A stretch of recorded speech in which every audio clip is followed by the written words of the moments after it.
ಏನು ಮಾಡಬೇಕು ಅಂತಕ್ಕಂಥ ಉದ್ದೇಶದಿಂದ ಏನಂತಂದರೆ ಪ್ರತಿಭಾ ಪುರಸ್ಕಾರ ಮಾಡಬೇಕು. ಅಂದರೆ ಕರ್ನಾಟಕ ರಾಜ್ಯದಲ್ಲಿ ಟಾಪರ್ಸ್ 625ಕ್ಕೆ 625 ಬಂದಿರತಕ್ಕಂಥ ಮಕ್ಕಳನ್ನು ಟಾಪರ್ಸ್ಗೆ ಅವ್ರನ್ನ ಗುರುತಿಸಬೇಕು ಒಂದು ಉದ್ದೇಶ. ಆಮೇಲೆ PVC ಪಾಸಾದ ಅನಾಥ ಮಕ್ಕಳು, PVC ಪಾಸಾದ ಅನಾಥ ಮಕ್ಕಳಿಗೆ ಪ್ರತಿಭಾ ಪುರಸ್ಕಾರ ಮಾಡಬೇಕು. ಅವೆರಡು ಕಾನ್ಸೆಪ್ಟ್ ಇಟ್ಕೊಂಡು ನಾನು ಇಡೀ 31 ಕಲ್ಯಾಣ ಚೈತ್ರ ಯಾತ್ರೆ ಅಂತ ಮಾಡಿದ್ದಾರೆ ಸರ್. 31 ಜಿಲ್ಲೆ ಮಾಡಿದ್ದೀನಿ. ಆಮೇಲೆ ಕಲ್ಯಾಣ ಕರ್ನಾಟಕ 50 ತಾಲೂಕು ಚೈತ್ರ ಯಾತ್ರೆ ಮಾಡಿ ಕಲ್ಯಾಣ ಕರ್ನಾಟಕ ಕಂದೀಲು ಅಂತಂದೇಳಿ ಮಾಡಿದ್ದೀನಿ. ಅವು ಏನಂದರೆ ಈಗ ಕಾಂಪಿಟೇಟಿವ್ ಪೀರಿಯಡ್, ಈ ಕಾಂಪಿಟೇಟಿವ್ ಪೀರಿಯಡ್ನಲ್ಲಿ ಕಾಂಪಿಟೇಷನ್ ಮಕ್ಕಳಲ್ಲಿ ಮನೋಭಾವನೆ ಬೆಳೆಸಬೇಕು. ಆ ಬೆಳೆಸಬೇಕೆಂಬ ಉದ್ದೇಶದಿಂದ ಮಕ್ಕಳಿಗೆ ಭಾಳಷ್ಟು ಈಗ ರಿಸರ್ವೇಷನ್ಸ್ ಇದ್ದಾವೆ. ಈ ಗ್ರಾಮಾಂತರ ಮಕ್ಕಳಲ್ಲಿ 80% ಬಂದರೆ, ನಗರದಲ್ಲಿ 90% ಬಂದರೆ ಏನು ಪ್ರಯೋಜನ ಇಲ್ಲ. 80% ಬಂದಿರತಕ್ಕಂಥ ಮಕ್ಕಳಿಗೆ ರಿಸರ್ವೇಷನ್ಸ್ ಇದೆ. ಇವತ್ತು ಕಲ್ಯಾಣ ಕರ್ನಾಟಕದಲ್ಲಿ ಆ ಮಕ್ಕಳಿಗೆ ಸದುಪಯೋಗಪಡಿಸಿಕೊಂಡ್ರೆ ಮಕ್ಕಳೇ ಅಂತಕ್ಕಂಥ ಒಂದು ಜ್ಞಾನವನ್ನು ಮಕ್ಕಳಿಗೆ ಬಿತ್ತಿದೆ.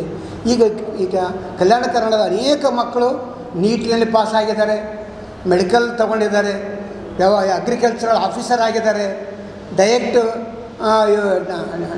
DD fishery ಡಿಪಾರ್ಟ್ಮೆಂಟಲ್ಲಿದ್ದಾರೆ. ಎಲ್ಲ ನನ್ನ ಶಿಷ್ಯರೇ.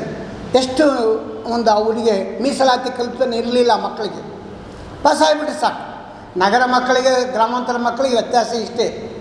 ಅವರು 90% ತಗೊಂಡ್ರೂ ಇವರು 85% ಬಂದರೆ ರಿಸರ್ವೇಷನ್ಸ್ ಆಗ್ತವೆ.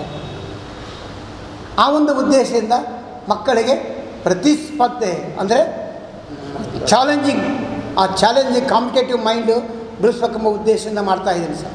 ನಂದು ಉದ್ದೇಶ ಏನು, APJ ಅಬ್ದುಲ್ ಕಲಾಂ ಅವರ ಉದ್ದೇಶ. ಅವ್ರು ಪಾಠ ಮಾಡ್ತಾ ಕ್ಲಾಸ್ನಾಗ ಹೋದರು, ನಾನು ಪಾಠ ಮಾಡ್ತಾ ಮಾಡ್ಬೇಕಂತ ಉದ್ದೇಶ ಇದೆ. ಈಗ ನಾನು ನೆಕ್ಸ್ಟ್ ಇಯರ್ 2025-26ನೇ ತಾರೀಕು ಅಂದರೆ ಇಸ್ವಿಯಲ್ಲಿ ಅಂದರೆ ಬನವಾಸಿ ಕಿತ್ತೂರು ಕರ್ನಾಟಕ ಕ್ರಾಂತಿ ಅಂತ ಮಾಡ್ತಾಯಿದ್ದೀನಿ. ಆಗಸ್ಟ್ 15ನೇ ತಾರೀಕು ಸಂಗೊಳ್ಳಿ ರಾಯಣ್ಣನ ಗ್ರಾಮ ಅಲ್ಲಿ ಸ್ಟಾರ್ಟ್ ಮಾಡಿ ಬನವಾಸಿಯಿಂದ ಬೆಳಗಾವಿಗೆ ಹೋಗ್ತಾಯಿದ್ದೀನಿ ಸರ್. ಈಗ ಇಡೀ ಕರ್ನಾಟಕ 31 ಜಿಲ್ಲೆ ತಿರುಗಾಡಿದ್ದೀನಿ. ಕಲ್ಯಾಣ ಕರ್ನಾಟಕ 50 ತಾಲೂಕು ತಿರುಗಾಡಿದ್ದೀನಿ. ಈಗ ಬನವಾಸಿ, ಬೆಳಗಾವಿ, ಕಿತ್ತೂರು ಕರ್ನಾಟಕ ಅದು 50 ತಾಲೂಕಿದ್ದಾವೆ. ತಿರುಗಾಡಬೇಕು, ಅದು ಆರೋಗ್ಯ ಕೊಡಬೇಕಂತಂದ್ರೆ ದೇವ್ರನ್ನ ಪ್ರಾರ್ಥನೆ ಮಾಡ್ತೀನಿ. ಬಳ್ಳಾರಿಯ ನಿರಂತರ ಸುದ್ದಿಗಾಗಿ ಬಳ್ಳಾರಿ ಬೆಳಗಾಯಿತು ಚಾನೆಲ್ನ ಸಬ್ಸ್ಕ್ರೈಬ್ ಮಾಡಿ ಹಾಗೂ ಬೆಲ್ ಐಕಾನ್ ಒತ್ತಿ.